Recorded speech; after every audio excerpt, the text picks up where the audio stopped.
সামনেই আসছে মা মনসা পুজো। মনসা দেবীকে সর্পদেবী হিসাবেও পুজো করা হয়। মনে করা হয় মা মনসা দেবীর পুজো করলে সকল বাধা দূর হয়, বাড়ির বাস্তুদোষ দূর হয়। তাই বন্ধুরা, 2025 সালে মনসা পুজো কোন কোন তারিখে পড়েছে তার পূর্ণাঙ্গ সময়সূচি এই ভিডিওতে জানিয়ে দেব। তাছাড়াও এই ভিডিওতে থাকছে শ্রাবণ ও ভাদ্র মাসে 7টি পাতা ও 3টি ফুল ছাড়া মনসা পুজো অসম্পূর্ণ। তাই আজকের ভিডিওতে জানিয়ে দেব কোন সেই পাতা আর কোন সেই ফুল যেটি ছাড়া মা মনসা দেবীর পুজো অসম্পূর্ণ। নমস্কার বন্ধুরা, আমি সুচরিতা। আমার রিয়ান সোনা সুচরিতার আরেকটি নতুন ভিডিওতে আপনাদের সকলকে স্বাগত জানাই। 2025 সালে মনসা পুজো পড়েছে 31শে শ্রাবণ, 17ই আগস্ট রবিবার। বর্ষাকালে সাপের প্রবৃত্তি বেশি দেখা যায়, সেই কারণে মা মনসা দেবীর পুজো করা হয়ে থাকে। শ্রাবণ মাসে নাগপঞ্চমী তিথিতে দেবী মনসার পুজো হয়ে থাকে। শ্রাবণ মাসের শেষ দিনে অর্থাৎ সংক্রান্তির দিন মনসা পুজো হয় বাংলার ঘরে ঘরে। বলা হয় মা মনসার কৃপা থাকলে সংসারে শান্তি সমৃদ্ধি বজায় থাকে। সাপ ছাড়া অন্যান্য বিষধর প্রাণীর হাত থেকে রক্ষা পেতে দেবী মনসার পুজো করেন। মনসা পুজো শ্রাবণ ও ভাদ্র মাসে শনি ও মঙ্গলবার দিন করার নিয়ম। পুরাণ বলছে দেবাদিদেব মহাদেবের মানস কন্যা রূপে মা মনসার জন্ম হয়েছিল একটি পদ্ম পাতাতে। তাই মায়ের আরেক নাম হলো পদ্মাবতী। সাপেদের দেবী রূপে তিনি যুগ যুগ ধরে পূজিত হচ্ছেন। ভারতবর্ষে বহু প্রাচীনকাল থেকেই সর্পদেবীর আরাধনা হয়। প্রথমে লৌকিক দেবী হিসাবে পরিচিত হলেও পরবর্তী সময়ে তিনি পৌরাণিক দেবীতে পরিচিত হয়েছিলেন। মা মনসার পুজো সন্তান কামনায় করা হয়ে থাকে। দম্পতিরা সন্তান লাভের আশায় মা মনসা দেবীর আরাধনা করেন।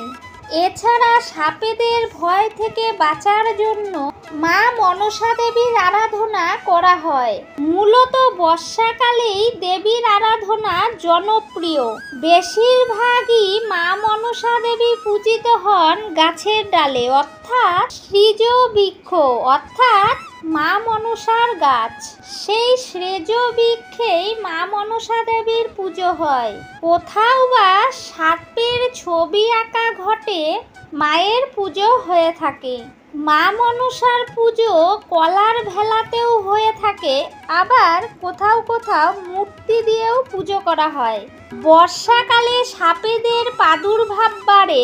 এই সময় সাপেদের থেকে রক্ষা পাওয়ার জন্য মা মনসা দেবীকে সন্তুষ্ট করা হয়। শ্রাবণ মাসে নাগপঞ্চমীও পালিত হয় বিশাল আকারে। সারাদিন উপোস করে ব্রতীরা দুধ দিয়ে দেবী মনসা পুজো করেন। মনসা পুজোতে 8 রকমের নৈবেদ্য দেওয়া হয় এবং 8 রকমের ফল দেওয়া হয়। সাথে দুধ এবং কলা অবশ্যই দেবেন। একটি জিনিস এই পুজোতে নিষিদ্ধ, সেটি হলো মনসা পুজোতে ধূপ দেওয়া যাবে না। মনসা পুজোর আগের দিনে নিরামিষ আহার গ্রহণ করতে হয়। পুজো সম্পূর্ণ করে উপোস ভাঙতে হয়। এই দিনে সাত্ত্বিক এবং নিরামিষ আহার গ্রহণ করার কথা বলা হয়েছে। মা মনসার পুজোতে কোথাও কোথাও অন্নভোগ হয়ে থাকে, তার সাথে বিভিন্ন ধরনের সবজি এবং তরকারিও থাকে। মা মনসা দেবীর পুজোতে পায়েস বা ক্ষীর অবশ্যই নিবেদন করবেন।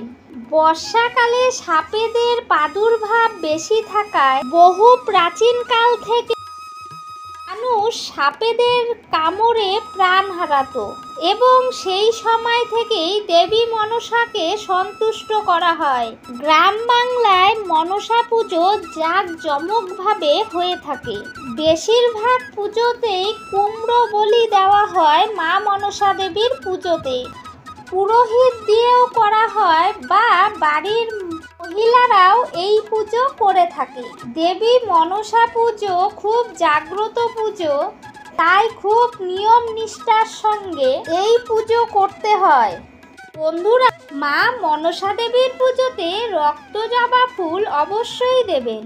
মা মনসা দেবীর পুজোতে এই ফুলটি হলো প্রধান উপকরণ।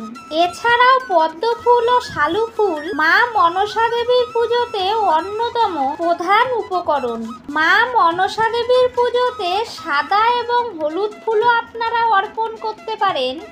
গাঁদা ফুলের মালাও মাকে দিতে পারেন।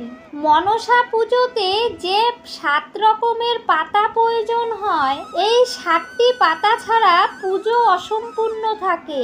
মায়ের পুজোতে পান সুপুরি ব্যবহার হয়, তাই পান পাতা অবশ্যই প্রয়োজন। এছাড়া দুর্বা ঘাস, তুলসী পাতা, বেল পাতা অত্যাবশ্যকীয়। আম পাতা দিয়ে মায়ের ঘট আমরা স্থাপন করি। কচু পাতা, কলা পাতা, আম পাতা, বেল পাতা, তুলসী পাতা, দুর্বা ঘাস এবং পান পাতা, এই 7টি পাতা মা মনসার পুজোয় অতি আবশ্যক।